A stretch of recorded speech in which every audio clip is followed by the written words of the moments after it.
সালের পর থেকে আমি আর আনুষ্ঠানিকভাবে বিএনপির কোনো পদে নাই। অর্থাৎ এখন নতুন করে আমার কোনো পদত্যাগ করার প্রশ্নটা আসে না। আমি সামাজিক অঙ্গনে এত বছর বিচরণ করেছি। একটি স্থানীয় সরকারের ভালো জায়গায় যদি যেতে পারি, আমার যে চাহিদাগুলো রাস্তায় বলি অনেকটা পূরণ করা সম্ভব হবে। বাকিটা আমি পূরণ করার জন্য ওখান থেকে বলতে পারবো যে ভাই পিরোজপুরে রেল লাইন খুবই জরুরি।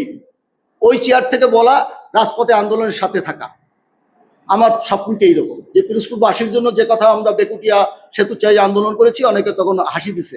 বিশেষায়িত বিশ্ববিদ্যালয় চাই, এই পিরোজপুরে মানববন্ধন করেছি, সাংবাদিক বন্ধুদের মধ্যে সর্বোচ্চ উপস্থিতি ছিল, আমরা সেটি এখন পেয়েছি। স্থানীয় সরকার নির্বাচন করার জন্য যতটা রাজনৈতিকভাবে আমাকে পরিচয় দিতে হয় আমি সেটি করবো কি।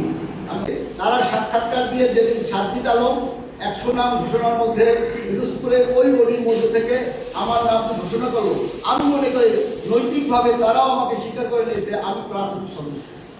কিন্তু ডিক্লেয়ার কমিটি পরবর্তী আসলে আমাকে যে পদ দেয় আমি কমিটে, আমি সেই পদে রাজনৈতিকভাবে তাদের জন্য সময় দেব, তাদের জন্যই বললাম। কারণ এখন পর্যন্ত আমি প্রাথমিক সদস্য। আমি আমার স্থানীয় সরকার নির্বাচনের সর্বোচ্চ মানসিক শক্তি নিয়ে এবং আর্থিক শক্তিটা তো ওইভাবে আসে নাই, এটা অনেকেই জানেন, সেটি আমি মনে করি সেটি ধাপে ধাপে আমার একটা পরিকল্পনার মধ্য থেকে এটি আমি নির্বাচনে যে নির্ধারিত ব্যয় সেটি সম্পূর্ণ করতে পারি ইনশাআল্লাহ। সেই জন্য এই লড়াইতে মানসিক, আর্থিক এবং অন্যান্য যে প্রস্তুতি রয়েছে সেই জন্য ধারাবাহিকভাবে আমি এগোচ্ছি। যেমন আগামীকাল থেকে ঈদ শুভেচ্ছা, তারপর সাধারণ মানুষের সাথে যোগাযোগ, এটি আমি করার প্রক্রিয়ার মধ্যে থেকে এই জার্নিটা শুরু করেছি।